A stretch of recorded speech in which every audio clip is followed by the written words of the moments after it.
అమరావతికి చట్టబద్ధత కల్పించడం ప్రజల విజయమని ముఖ్యమంత్రి చంద్రబాబు నాయుడు తెలిపారు. శుక్రవారం సీఎం మీడియాతో మాట్లాడుతూ వైసీపీ అమరావతిని నాశనం చేయాలని చూస్తే తాము శాసనం చేశామని చెప్పుకొచ్చారు. పార్లమెంటు ఉభయ సభల్లోనూ అమరావతికి చట్టబద్ధత లభించడం ప్రజా విజయమన్నారు. రాష్ట్ర విభజన నుంచి నేటి వరకు జరిగిన అన్ని అంశాలని ఒకసారి వివరించడమే కాకుండా చరిత్ర ఒకసారి కూలంకుషంగా నెమరేసుకుంటే భవిష్యత్తులో ఇలాంటి జరగకుండా ప్రజలే అప్రమత్తంగా ఉండే అవకాశం ఉంటుంది. రాజధానిగా అమరావతికి పార్లమెంటు ఉభయ సభలు ఆమోదించడం అనేది ఇది ఒక ప్రజా విజయం, ప్రజా రాజధానికి దక్కిన గౌరవం. ఈ చర్చల్లో 11 పార్టీలు పార్టిసిపేట్ చేశాయి.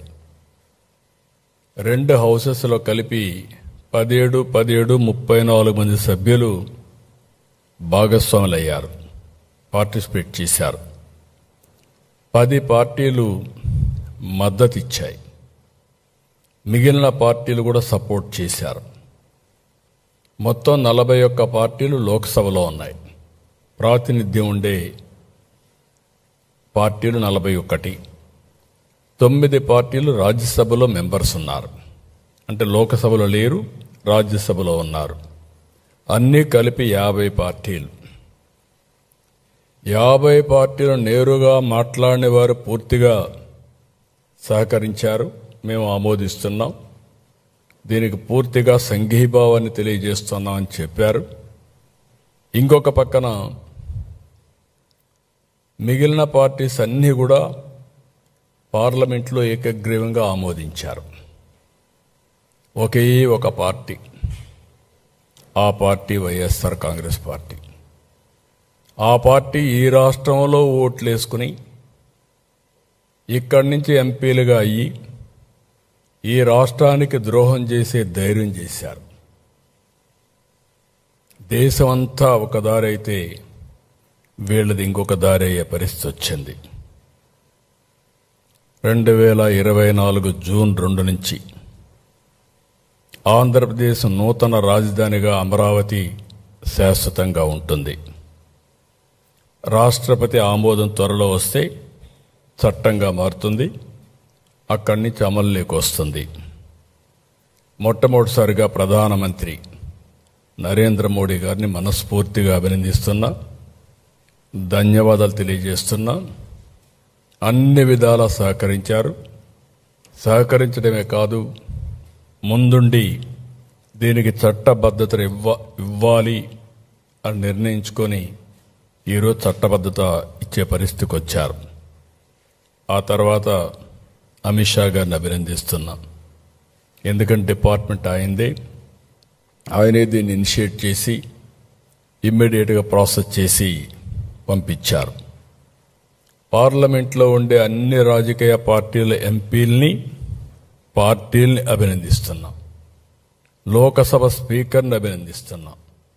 రాజ్యసభ చైర్మన్ అభినందిస్తున్నాం.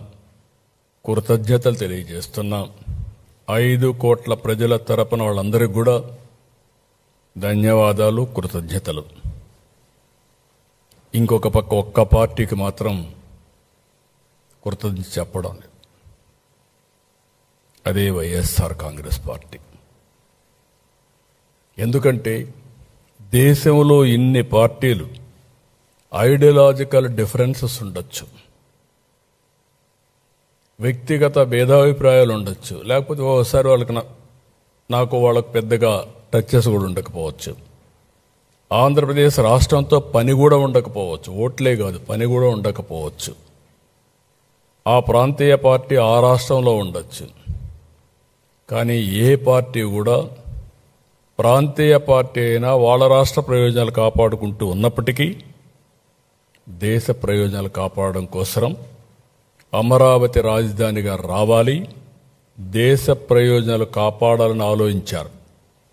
వైఎస్ఆర్ కాంగ్రెస్ పార్టీ మాత్రం దేశ ప్రయోజనాలు అవసరం లేదు, రాష్ట్రం నాశనం అయిపోయినా పర్వాలేదు, మేము అనుకున్నదే జరగాలని పట్టుదలతో ముందుకు పోయారు. వైఎస్ఆర్ కాంగ్రెస్ అమరావతిని నాశనం చేయాలనుకున్నారు.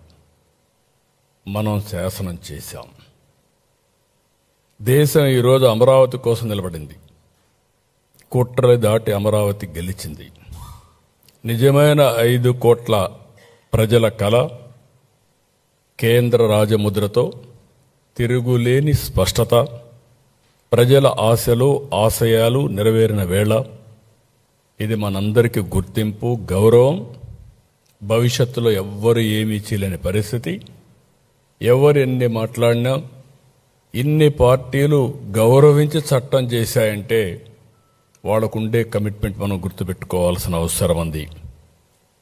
అయితే మనం ఒక్కసారి దీని మీద పాత చరిత్ర కూడా ఆలోచించుకోవాల్సిన బాధ్యత ఉంది. ఆ రోజు మీరు చూస్తే 2014 జూన్ 2వ తారీఖున రాష్ట్ర విభజన. ఆ విభజన జరిగినప్పుడు చాలా సెంటిమెంట్స్ కూడా అందరికీ దెబ్బతిన్నాయి. బాధపడ్డారు, మనోవేదన పడ్డారు. 2 ప్రాంతాల్లో కూడా ఎక్కడికక్కడ భావోద్వేగాలున్నాయి.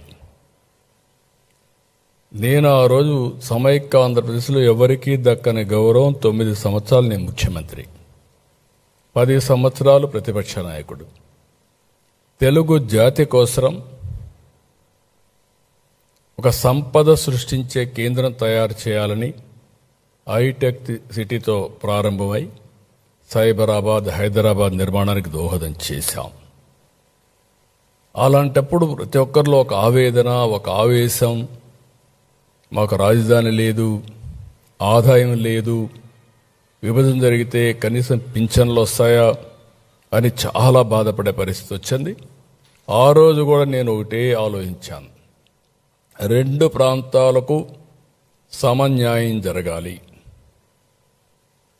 మీరు విభజిస్తే ఆంధ్రప్రదేశ్కి న్యాయం చేయండి, సమైక్యంగా పెడితే తెలంగాణను మెప్పించండి. ఇద్దరికి న్యాయం చేసి సమస్య పరిష్కారం చేయాలని ఆ రోజు చెప్పాం. సరే, పరిష్కారం కాకుండా విభజన జరిగింది. ఆర్థిక కష్టాలు, రాజధాని లేదు, ఎక్కడ కూర్చోవాలన్నా తెలియదు, రాజధాని నిర్మాణం చేసుకోవాలి. యాక్ట్లో పోలవరం పెట్టారు. పోలవరం ఒక సంకల్పం. మీకు మా వార్తలు నచ్చినట్లయితే మా ఛానల్ ని సబ్స్క్రైబ్ చేయండి, లైక్ చేయండి, కామెంట్ చేయండి. మరిన్ని వార్తల కోసం R9 టీవీ ఛానల్ ని చూస్తూ ఉండండి.